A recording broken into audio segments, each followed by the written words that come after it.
Rasulullah SAW bersabda tentang bulan puasa ini dengan hikmah yang begitu besar. Kata Rasulullah SAW, "Man fariha bidukhuli Ramadan, ghufira lahu ma taqaddama min dhanbih." Atau kama qala Rasulullah SAW, barang siapa yang gembira dengan masuknya bulan Ramadan, maka akan diampuni dosanya yang sudah berlalu. Dosanya diampuni oleh Allah Subhanahu. Mudah-mudahan begitu masuk di bulan Ramadan kita ada perasaan senang yang mengumpulkan ijtihad mulai dari bulan Rajab sehingga masuk ke bulan Sya'ban. Kemudian sebentar lagi insyaallah kita sama-sama masuki bulan Ramadan. Dan ini apabila kita semuanya senang dengan masuknya bulan Ramadan, Allah akan mengampuni dosa-dosa orang tersebut. Ini yang diharapkan. Tentunya orang yang gembira ini bukan hanya gembira dengan makanan yang enak, bukan gembira dengan sesuatu pakaian-pakaian yang nanti akan baru-baru, bukan, ya. Memasuki bulan Ramadan, orang yang senang itu karena ada persiapan, karena rasa cintanya dihapus dosanya oleh Allah Subhanahu wa taala, diampuni segala dosanya oleh Allah Subhanahu wa taala di bulan Ramadan. Sehingga begitu masuk di bulan Ramadan, hatinya merasa gembira, senang enggak terkira. Kayak bahasa bukan hanya pengantin baru yang senang. Orang yang dengan cinta memasuki bulan Ramadan, begitu sudah mau dekat-dekat itu rasanya juga bergetar badannya itu, senang enggak terkira. Tak terkira senangnya. Bukan cuma hanya senang dengan makanan, tapi senangnya ini rahmat dari Allah yang diturunkan kepada orang yang senang memasuki bulan Ramadan, akan dihapus dosanya oleh Allah Subhanahu wa taala. Ini yang terpenting buat kita semua.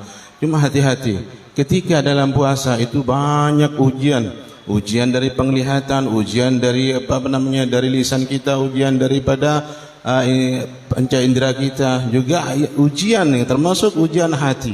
Di situ banyak, ya. Sehingga apa? Ada puasa-puasa itu yang disebutkan minggu kemarin itu khusus bil khusus juga ada. Ada puasanya orang am bisa ada. Artinya tidak makan, tidak minum tuh hanya puasanya orang-orang umum.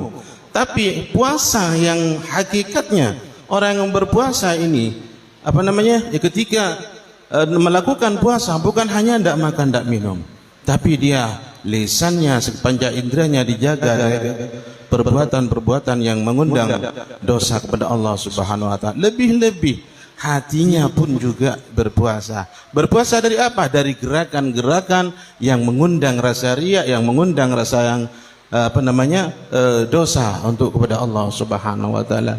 Oleh karenanya kita memohon kepada Allah Subhanahu wa taala, mudah-mudahan kita begitu masuk bulan Ramadan ini Allah berikan, Allah turunkan rahmat kepada kita, semuanya bisa bergembira dengan masuknya bulan Ramadan. Dan juga dianjurkan, ya, ketika di bulan Ramadan, kenapa kita mesti jaga daripada sesuatu yang enggak kita inginkan. Rasulullah SAW juga berpesan, kam min shaimin laisa lahu min siyamihi illal ju' wal 'atas. Banyak daripada orang-orang yang berpuasa itu hanya puasanya tinggal lapar dan dahaga aja, hanya tinggal itu. Berarti puasanya pahalanya enggak ada, yang dapatnya cuma hanya lapar dan haus. Naudzubillah min dzalik. Nah, ini yang kita kalau nggak paham dengan puasa yang dianjurkan, ya cuma seperti itu. Karena hari-harinya berhura-hura dengan sesuatu yang dari Allah, hura-hura dengan sesuatu yang tidak ada nilainya di sisi Allah. Nah ini, juga ini termasuk yang paling pantangan, yang paling banyak. Ini HP, ya, HP di bulan puasa. Ini mata kadang-kadang nggak sengaja ngelihat HP. Ada gambar yang enggak, ya.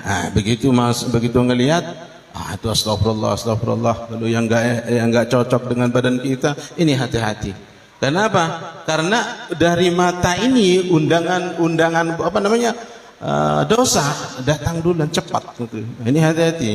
Nah, ini banyak kadang-kadang bulan sebelum bulan puasa aja udah lupa dengan yang namanya HP itu. Artinya lupa mau ditinggalkan gitu.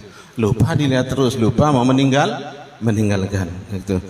Di antara itu juga karena faedah-faedah besar, karena pahala yang besar di bulan puasa, sehingga Allah Subhanahu wa taala memberikan pahala-pahala yang berlipat ganda dari 10, 100, 100, 700 kemudian sampai 1000 ribuan pahala yang diberikan oleh Allah Subhanahu wa taala. Tentunya kita jaga untuk supaya mendapat yang dimaksud dengan masuknya Lailatul Qadar. Tentu kita banyak berharap, kita berusaha dengan masuknya bulan Ramadan ini ada di dalamnya malam Lailatul Qadar. Malam Lailatul Qadar ini ya bisa kita raih, bisa kita dapatkan tentu dengan persiapan-persiapan yang sudah matang. Di antaranya ya menjaga sholat isya berjamaah ya, serta sholat subuh berjamaah ini dijaga. Kata Rasulullah SAW, barang siapa yang sholat isya berjamaah ya, sholat isya berjamaah kan nama qoma nisfalailatin, bahkan nama qoma nisfalailatin. Barang siapa yang melakukan sholat isya berjamaah seolah-olah orang itu ibadah atau bangun separuh malam, artinya bangun dalam keadaan beribadah kepada Allah Subhanahu wa ta'ala itu. Nah ini mesti kita jaga.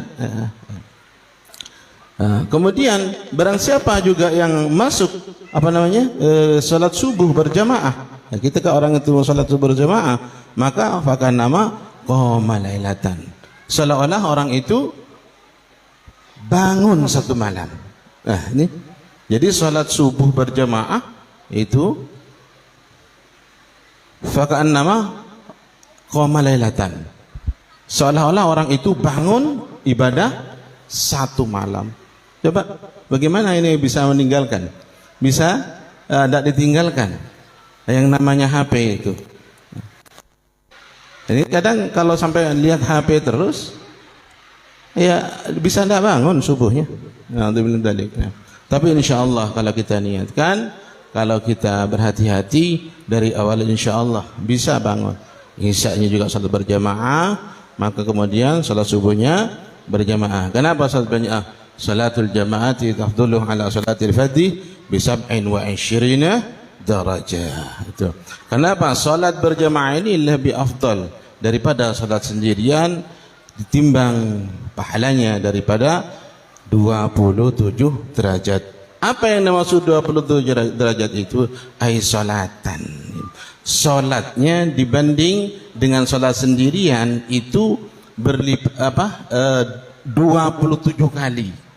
27 kali salat. Misalnya ini salat subuh. Salat subuh ada berapa rakaat? 2 rakaat.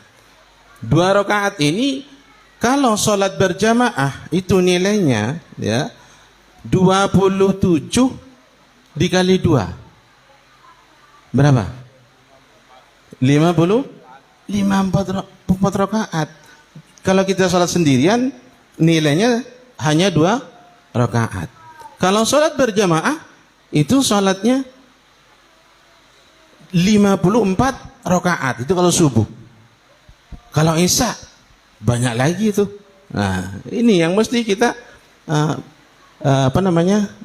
usahakan. Kalau misalnya nggak bisa salat berjamaah masjid, ajak keluarga kita. Nggak bisa hadir ke masjid, ajak tetangga kita untuk salat berjamaah sayang. Apalagi masuk bulan Ramadan ini. Jadi bukan yang dimaksud derajat itu salatnya itu diulang seolah-olah pahalanya, derajatnya, pahalanya lebih daripada salat sendirian. Dibanding salat sendirian itu 27 derajat salatnya. Oleh karenanya itu lebih afdal, bukan sama. Di sini tidak ada dibilang sama, lebih afdal.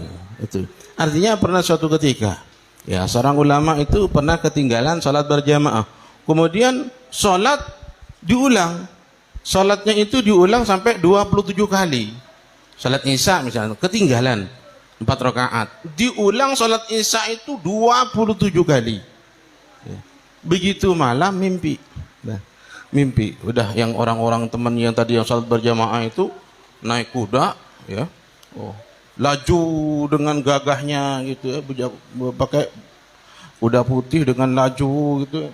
Ternyata ini yang salat sendirian ini, yang salat sendirian melakukan berapa? 27 kali. Diulang salatnya 27 kali. Ya. Masih ketinggalan.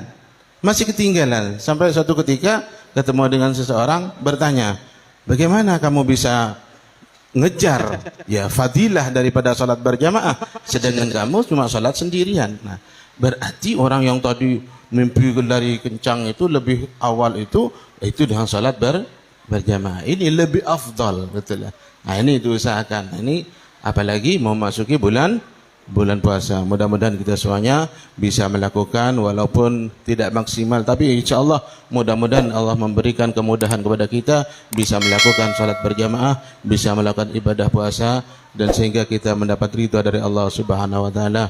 Mungkin ini yang bisa saya sampaikan, kurang lebihnya mohon maaf. Wassalamualaikum warahmatullahi wabarakatuh.